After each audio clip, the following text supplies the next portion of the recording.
Colliers ने हाल ही में mega infrastructure को लेकर एक रिपोर्ट जारी की है, जिसमें जेवर एयरपोर्ट का भी जिक्र है और भी तमाम इंफ्रा का जिक्र किया गया है, तमाम इंफ्रा प्रोजेक्ट की बात उसमें कही गई है। पहले तो उस रिपोर्ट की बारीकियां बताइए और जेवर को लेकर क्या मेन पॉइंट्स है वो भी समझाइए। Deepak ji, thank you so much show पे इनवाइट के लिए। और सबसे बड़ी चीज जो आपने बोला कि जेवर में नेक्स्ट ईयर वैसे भी एयरपोर्ट फंक्शनल होने वाला है। सर, यमुना एक्सप्रेसवे का दीपक जी अलग स्टैंडर्ड है। एक तो वहां पर बहुत सारा इंफ्रा डेवलपमेंट है। इंफ्रा डेवलपमेंट में कहीं भी अगर इंफ्रा डेवलपमेंट होता है तो रियल एस्टेट का सेक्टर वहाँ बूम करता है। चाहे आप जेवर एयरपोर्ट का देख लीजिए, या फिर जैसे मेट्रो की कनेक्टिविटी स्मूथ है वहां भी देख लीजिए, या फिर रेलवे स्टेशन का वहां से नियर बाई एक बुड़ाकी रेलवे स्टेशन है जिसका बहुत अच्छा काम चल रहा है। तो यमुना एक्सप्रेसवे पर पहली बात तो इंफ्रा डेवलपमेंट बहुत अच्छा है। जैसे जैसे इंफ्रा डेवलपमेंट होगा वहां पर रियल एस्टेट सेक्टर बूम करेगा। सेकेंडरी क्या है दीपक जी, टोटल यमुना एक्सप्रेसवे का जो लैंड पार्सल है दैट इज 24,700 हेक्टेयर। उसमें सिर्फ 20% ही है जो रेजिडेंशियल एरिया है। तो नए डेवलपमेंट जैसे आएंगे, लैंड पार्सल कम है वहां पर, तो रेजिडेंशियल की डिमांड वहां रहेगी। साथ ही साथ 20% एरिया वहां पर इंडस्ट्रियल के लिए है। इंडस्ट्रियल का बेसिक कॉन्सेप्ट है कि आपको वहां पर जॉब क्रिएशन होगा ही होगा। गोइंग फॉरवर्ड जैसे जैसे वहां पर इंफ्रा डेवलपमेंट और होगा, इंफ्रा इंडस्ट्रियल डेवलपमेंट होगा, कंपनीज आएंगी। एक हिस्सा वहां पर ऐसा है जहां पर इंस्टीट्यूशनल एरिया है, एक हिस्सा ऐसा वहां पर जैसे आपने सुना होगा कि F1 ट्रैक भी है, क्रिकेट स्टेडियम भी है, एजुकेशनल हब भी है। तो इंफ्रा डेवलपमेंट से यमुना एक्सप्रेसवे पर जो अप्रिशिएशन है इन्वेस्टर के लिए वो बहुत अच्छा अप्रिशिएशन है, और आगे के लिए और अच्छा अप्रिशिएशन होगा उसको। दीपक जी, ये जो खबर है कि ईडा को 450 प्लॉट के लिए 1 लाख से अधिक एप्लीकेशन मिले हैं, जाहिर है खरीदार भरपूर हैं और हर कोई चाहेगा कि यहां प्रॉपर्टी मिले। मास्टर प्लान के मुताबिक कौन से अच्छे इलाके हैं जहां निवेश करना चाहिए और कहां निवेश करने से बचना चाहिए? देखिए दीपक जी, यमुना एक्सप्रेसवे में जैसे मैंने आपको पहले बताया कि रेजिडेंशियल टोटल 20% ही है। उसमें से अथॉरिटी का भी अलॉटमेंट है और प्राइवेट डेवलपर्स भी अपने डेवलपमेंट लेकर के आते हैं।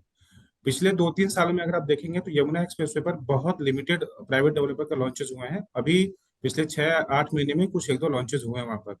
तो सेक्टर 22 हो गया, सेक्टर 25 हो गया, वहां पर लोग अपना इन्वेस्टमेंट देख सकते हैं। अब डिपेंड करता है बायर के ऊपर कि उनकी उनका टिकट साइज क्या है, उनको अपार्टमेंट में इन्वेस्ट करना है या प्लॉट में इन्वेस्ट करना है। अगर अपार्टमेंट की बात करेंगे तो अपार्टमेंट में पिछले 2 साल में प्राइस ऑलमोस्ट डबल हुआ है। मतलब 22 से लेकर के अगर हम 24 की बात करें तो पर square feet rate almost double हो गया है। और सेम वाइस से वर्षा प्लॉट में भी हुआ है कि प्लॉट अब जिस भी कस्टमर को या एंड यूजर को वहाँ इन्वेस्ट करना है, डिपेंड ये करता है कि उनका टिकट साइज क्या है, उनको नियर बाई परी चौक चाहिए या 0 पॉइंट चाहिए या थोड़ा और दूर जा सकते हैं। तो जैसा जिसके साथ बाइंग है वो वहां परचेज कर सकता है। सबसे इंपॉर्टेंट पॉइंट क्या है दीपक जी कि जो नोएडा की बाइंग है, average buying minimum 15,000 rupees per square feet, 14 to 15,000 rupees per square feet है। यमुना एक्सप्रेसवे पर आज भी close to 8,000, 8,100, 7,800 rupees per square feet के हिसाब से इन्वेस्टमेंट मिल जाता है इन अपार्टमेंट में।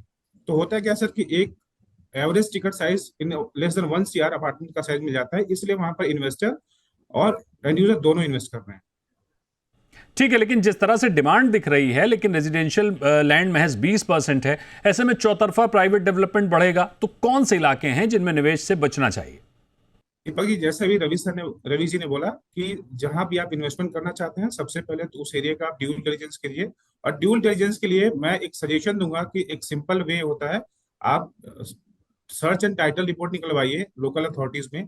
सर्च एंड टाइटल रिपोर्ट से आपको प्रॉपर्टी का पूरा डिटेल मिल जाता है और कस्टमर के लिए सबसे सेफ है। जहां भी आप इन्वेस्ट करना चाहते हैं आप एक लॉयर से कांटेक्ट कीजिए और वहां से आप सर्च एंड टाइटल रिपोर्ट निकालिए।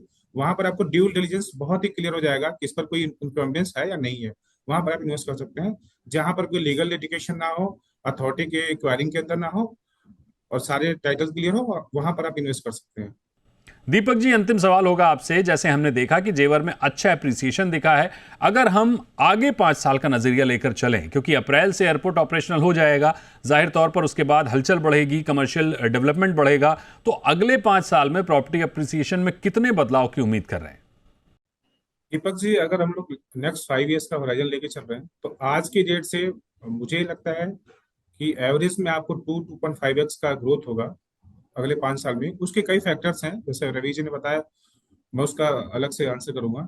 एक की इंफ्रा डेवलपमेंट है, ये क्लियर है, जहां भी इंफ्रा डेवलपमेंट होगा लोग वहां पर इन्वेस्टमेंट करेंगे। दूसरा फैक्टर क्या है कि नोएडा में या दिल्ली से जो लोग माइग्रेट करके वहां इन्वेस्टमेंट कर रहे हैं वो इसलिए कर रहे हैं क्योंकि उनको भी मालूम है कि वो 4 साल 5 साल बाद जब एरिया डेवलप हो जाएगा तब वहां पर इन्वेस्टमेंट करेंगे। एक बहुत बड़ा और फैक्टर है दीपक जी, यमुना एक्सप्रेसवे से आगरा तक जो एक टूरिस्ट प्लेस है, और मथुरा वृंदावन, बहुत ऐसे लोग हैं, टूरिस्ट लोग जो यहाँ आते हैं डायरेक्टली यमुना एक्सप्रेसवे होके ही जाते हैं, तो उनका भी अब कंट्री से भी, आउट आउट ऑफ एनसीआर से भी इन्वेस्टमेंट आता है, जिनका ये मानना है कि वो अगले 5 साल या 10 साल में वहां पर मूव कर सकते हैं या फिर इन्वेस्टमेंट है। तो प्राइस अप्रिशिएशन आप नेक्स्ट 5 ईयर्स में 2.5x इजिली है वहां पर।